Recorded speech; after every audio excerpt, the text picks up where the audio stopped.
خلاصه یک بار دیگه هم که من با ایشون گفتم که میخوام محل زندگیتو ببینم،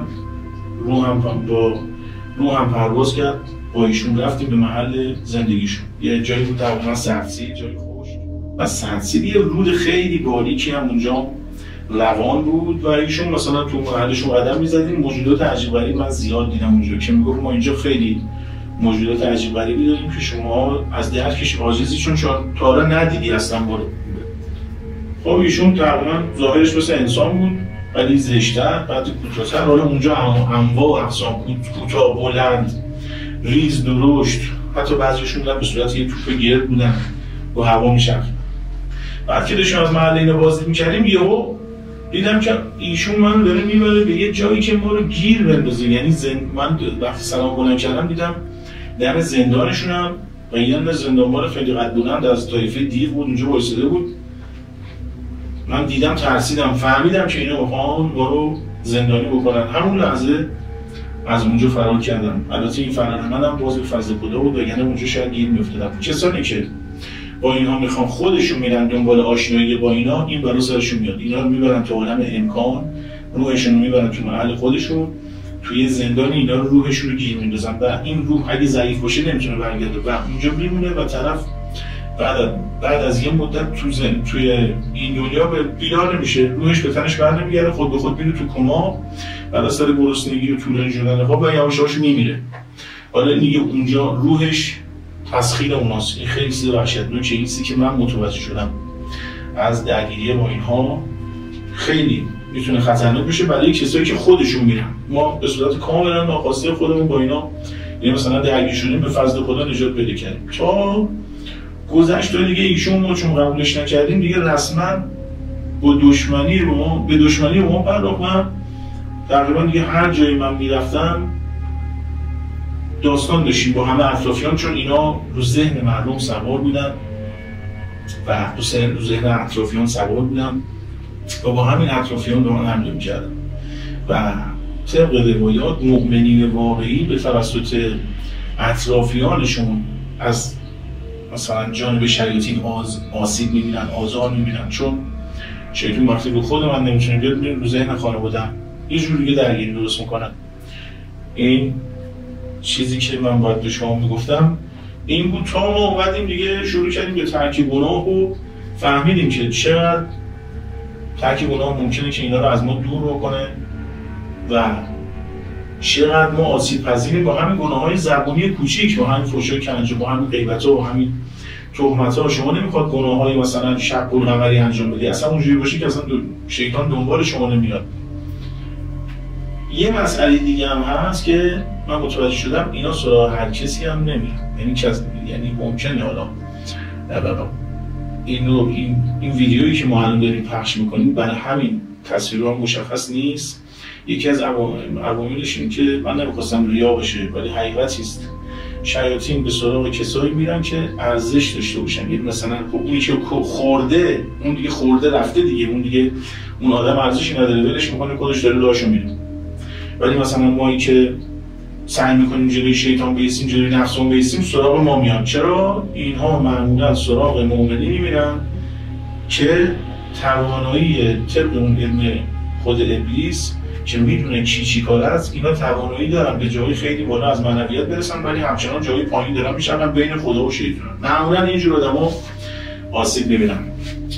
و وقتی که ایشون خب من جواب رد بهش داده بودم، همینطور مدام خب من با ایشون یه 10 سال درگیری مستقیم داشتم. خیلی ما تا همین الان درگیری، ولی ایشون دیگه رفته و شاید دیگه اصلا نمیتونه کاری بکنه، ولی آسیب زیادی زد به خود من، به اطرافیانم. یک بار که دوباره مثلا من توی همون بودم میدیدم یه زن لختی در کنار ما، منتها با نه ظاهر خود این خانوم که اسمش هم نجمه بود. یک بار من ازش پرسیدم اسم شما چیه؟ گفت نجمه ستاره ها رو نشون داد. تو رفت و برگشت هایی که میرفت میومد میخواست مثلا از ما بهره بگیره و ما مثلا با هیچ محکم بهش میگفتیم نه، ولی باز خود منم چون اینو زیاد میدیدم شده بود جزء زندگیمون دیگه. ما مثل این که مثلا برام عادی بشه و البته من خودم بعداً فهمیدم که اصلا چیز خوبی نیست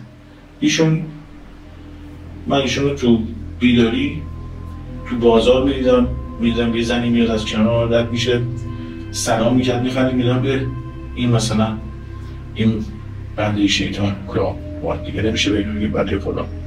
یا مثلا یک بارم مثلا تو خیابون نصف شب اومده بودن سراغم، این یاراش اومدن دیگه به زور از ما بهره بگیرن که ما به فضل خدا یه دعایی یاد گرفته بودیم از امام جعفر صادق، دعای حفظ سی. من اینو بنده این رو تو این ویدیو آخرش میگم که چی کار باید بکنید. من اینو یاد گرفته بودم و میخوندم و اینها دور میشدن. حالا یه کار دیگه هم من میخواستم انجام بدم اونجا، درگیری بود، من سر نترسی داشتم، نمیترسیدم از اینا و اینو میفهمیدم و میرفتم. یعنی این خیلی دیگه درگیری ما با اینا به جای بالایی کشید تا جایی که دیگه اینا اگه دستشون میرسید بنده رو میکشتن. خیلی اذیت و آزاری فراوون تا این ادامه داشت تا ما اومدیم ازدواج کردیم. همسر ما الحمدلله خیلی از ما بهتر بود و ایشون هم ایستایی متوجه شد. بعد من بهش گفتم خب الحمدلله ایشون چون یه سید خیلی از طایفه بزرگی بودن اینا و از عربای کربلا هستن، این کامل بودن ایشون باعث شد که تیرهای شیاطین به سنگ بکنه و نتونن با اون کاری بکنن. از آن بزرگتون که و این مسئله که من بعدا متوجه شدم که من هر چی که دارم میبینم یه جورایی بخشیش، چون جنیان میتونن به هر شکلی در بیان در بیداری، ولی بخشیش هم به خاطر تصرفاتی بود که اینها در ذهن من در قوت ادراکی بنده ایجاد میکردن. من اینا رو اینطور میدیدم در حالی که اینجور نبود، چون من موقع آدم معمولی بودم، خب زیادم قوی نبودیم، میگم اهل الله بودیم ولی گناه هم میکردیم.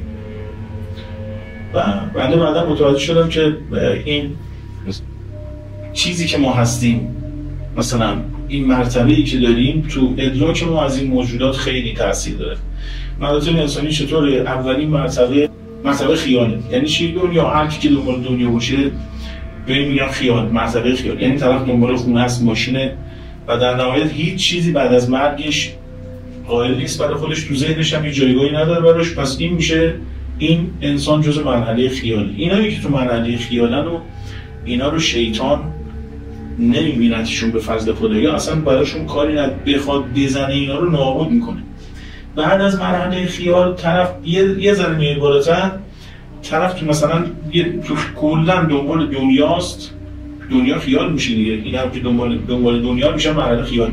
اینایی که دنبال دنیا هن و یه نمازی هم بغلش میخونن، یه وهمیاتی هم از مثلا اعتقادات دارن در رابطه با خدا، به اینا میگن مرحله وهم. یعنی باز اینایی هم که تو مرحله وهمن به توسط شیاطین میتونن، شیاطین مثلا تو قوات ادراکی اینا دفع تصرف بکنن. مثلا یه شیطان میتونه خودشو به اینا به هر جوری نشون بده.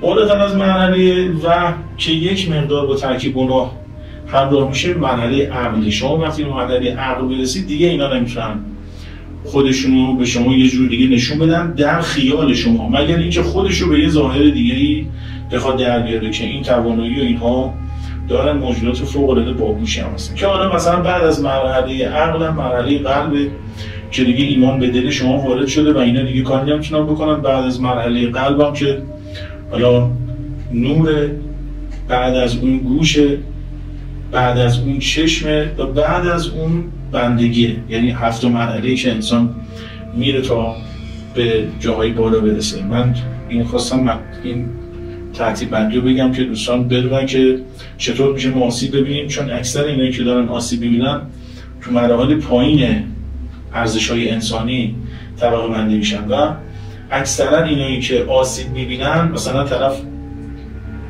کتک میخوره از اجنبی. من خیلی جدیدن دارم میبینم و این فکر میکنه چشم برزخی پیدا کرده، در حالی که اینطور نیست. اینها تو این لحظه این آقا مثلا یا این خانوم در ویلن، یعنی ویل چایه در دوزخ که ما با شیاطین اونجاییم و همش همدیگه رو تهدید میکنیم در این که داریم میسوزیم. این چاه از همین دنیا شروع میشه. شما وقتی یه ذره بهتر که بشی، بالاتر بیای نمیتونن به شما نزدیک بشن. چرا؟ چون مرحله شما دیگه، شما بهش میگن ملکوت سفلی، ملکوتی که میره پایین. ولی شما از این ملکوت سفلی میایید تو ملکوت علیا، ملکوت آسمان ها، دیگه اینا به شما دسترسی نداره. دیگه اگه بخوام بیان دسترسی هم داشته باشن، بیشتر از این کاری نمیتونن بکنن. دیگه میره تو فازهای دیگه که کارهای خطرناکی انجام بدن. مثلا اینا به توسط شیاطینی که میتونن دخل و تصرف بکنن، مثلا در محیط اطراف میان که به آدم ضربه‌های اساسی بزنن.